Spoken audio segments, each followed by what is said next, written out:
Συχνά αναρωτιέμαι πως ταιριάζω εγώ εδώ. Πες μου, φεύγω, νιώθω τόσο θα μικρή. Δεν είναι για μένα αυτή τεράστια η γη.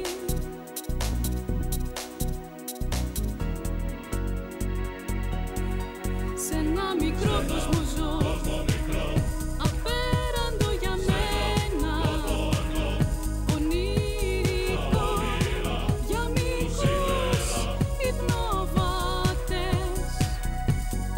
Σε ένα παράδεισο ζω. Καλό απόγευμα σε όλους. Καλή Παρασκευή να έχουμε. Βέβαια, αυτή η Παρασκευή εννοείται ότι θα είναι καλή για όλους μας, αλλά θα είναι ακόμη καλύτερη για τον τυχερό ή την τυχερή που θα κερδίσει το χαλί που μας προσφέρει ο οίκος Ιωακιμίδη από την Τρίτη κιόλας. Σήμερα λοιπόν είναι η μέρα της κλήρωσης και επειδή ξέρετε ότι σας αγαπώ πολύ και ξέρω ότι υπάρχουν και τηλεθεατές που δεν γνωρίζουν ακριβώς τη διαδικασία του μηνύματος, εάν θέλετε τηλεφωνήστε μας στο 462271, αφήστε μας ονοματεπώνυμο και το τηλέφωνο σας, απαντήστε μας σε ποιο ξενοδοχείο φιλοξενείται η συγκεκριμένη έκθεση χαλιού του οίκου Ιωακιμίδη με έδρα την Κομοτηνή και η Θένια μου θα κρατήσει τα τηλέφωνά σας και το ονοματεπώνυμό σας.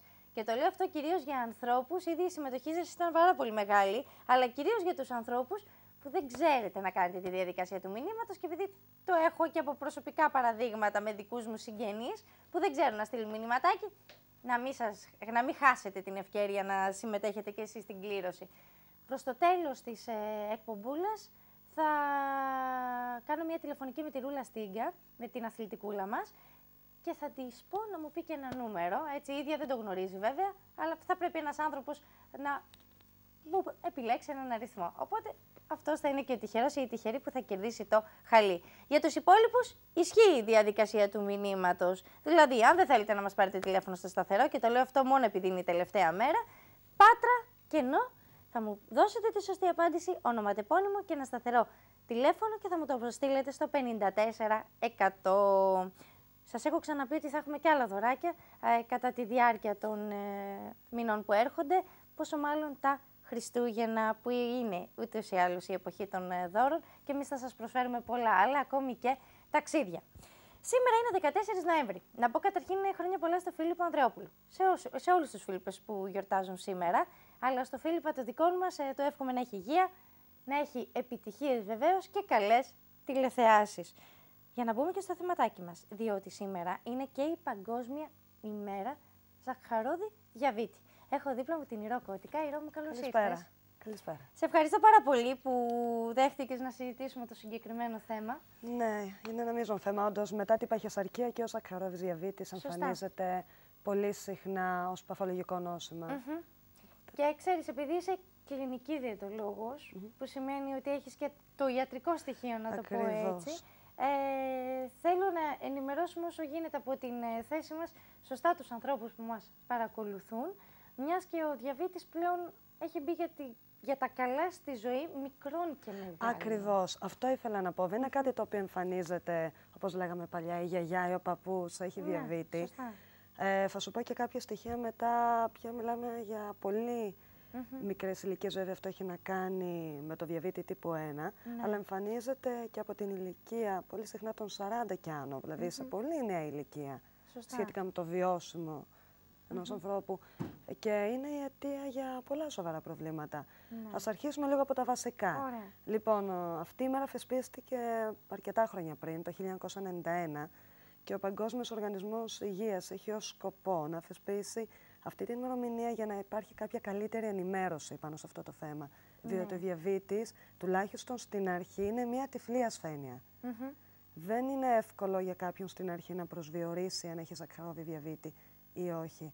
Βέβαια, τα πρώτα συμπτώματα μπορούν να συνδυάζονται με απώλεια, πολύ γρήγορη απώλεια βάρους ή ενδεχομένως με το να στεγνώνει πολύ εύκολα το στόμα μας, ή συχνή διούρηση, ή από την άλλη κόπωση.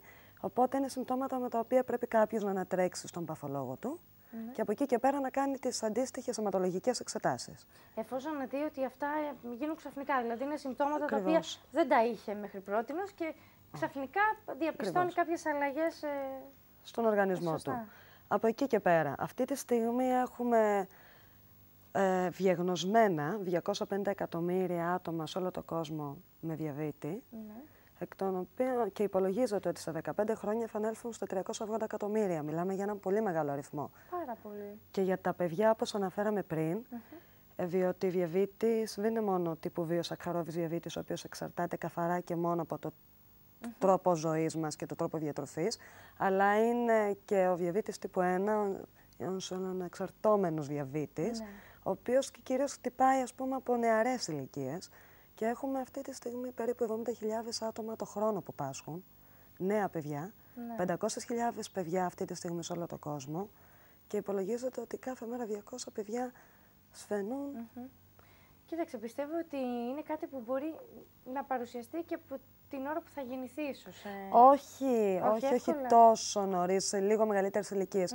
Μπορεί να βρεις άτομα 4-5 ετών παιδιά τα οποία να παρουσιάσουν διαβήτη τύπου 1, αλλά αυτό είναι κάτι τελείως ξεχωριστό με το διαβήτη τύπου 2.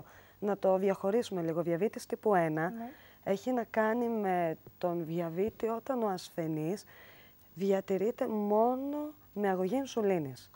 Δεν έχει να κάνει με το τι έτρωγε πριν, δεν είναι απόρρια του τρόπου ζωής και ακόμα προσπαθούν να βρουν τα καθαρά αίτια όπου παρουσιάζεται ο διαβήτης τύπου 1. Δεν είναι ούτε καν κληρονομική ασθένεια απαραίτητα. Ναι, πες μου. Δηλαδή μπορεί κάποιος να την έχει μόνος του. Ακριβώς, ναι, χωρίς ουσιαστικά να έχει κάνει κάτι γι' αυτό. Ναι. Ας πούμε, σαν αυτοάνωση ασθένεια. Κοίταξε, το σίγουρο είναι ότι σε ένα παιδάκι δεν ξέρω πόσο εύκολα μπορεί κάποιος να διαγνώσει, εννοώ να το καταλάβει κάποιος από την οικογένεια ότι ένα παιδί 4 ετών μπορεί να πάσχει από διαβήτη. Ίσως διαπιστωθεί τυχαία από εξετάσεις που κάνουν στα παιδάκια. Ακριβώς, ή όπως σου είπα και πριν, κυρίως στην περίπτωση του διαβήτη τύπου 1, έχει να κάνει με πολύ γρήγορη απώλεια βάρους. Είναι ένα καλό σημάδι αυτό, ένα πολύ καλό σημάδι. Είσαι έφηβος ακριβώς το ίδιο. Ναι. Και από εκεί και πέρα και τα άλλα συμπτώματα που εξηγήσαμε πριν. Όσο για το διαβήτη τύπου 2, ο οποίος έχει να κάνει καθαρά και μόνο με την ποιότητα διατροφής, υπάρχουν κάποιες άλλες ασθένειες ως υπόβαθρο του διαβήτη τύπου 2. Ενδεικτικά να αναφέρουμε ότι είναι επιπρόσθετος της ινσουλινοαντίστασης, της παχυσαρκίας, της δυσλιπιδαιμίας, της αυξημένης πυκτικότητας του αίματος. Οπότε, ή της αυξημένης αρτηριακής πίεσης, όλα αυτά προκαλούν ένα πολύ καλό υπόβαθρο για την ανάπτυξη του σακχαρόβη διαβήτη. Αυτός ο διαβήτης σε ήπια μορφή αντιμετωπίζεται με ένα σωστό διαιτολογικό πρόγραμμα. Από εκεί και πέρα, αν οι τιμές του σακχάρου δεν έχουν βελτιωθεί, πρέπει οπωσδήποτε ο αντίστοιχος γιατρός, ένας ενδοκρινολόγος, διαβητολόγος, παθολόγος, να δώσει μια συγκεκριμένη φαρμακευτική αγωγή. Και σε ακραίες περιπτώσεις όπου ούτε με φάρμακα μπορεί να ρυθμιστεί το σάκχαρο, από εκεί και πέρα πάμε σε αγωγή ινσουλίνης. Ναι. Κοίταξε, πιστεύω ότι γενικά θέλει πάρα πολύ προσοχή. Δηλαδή, άπαξ και διαγνωστεί ότι σε όποια ηλικία γίνει κάποιος ότι πάσχει από διαβήτη, θέλει προσοχή και στη διατροφή, γιατί πολλές φορές έχουμε δει ανθρώπους να πάσχουν και από διαβήτη και από χολυστερίνη. Ακριβώς. Δηλαδή, μπρος γκρεμός και πίσω ρέμα λίγο. Ναι, και ξέρεις ποιο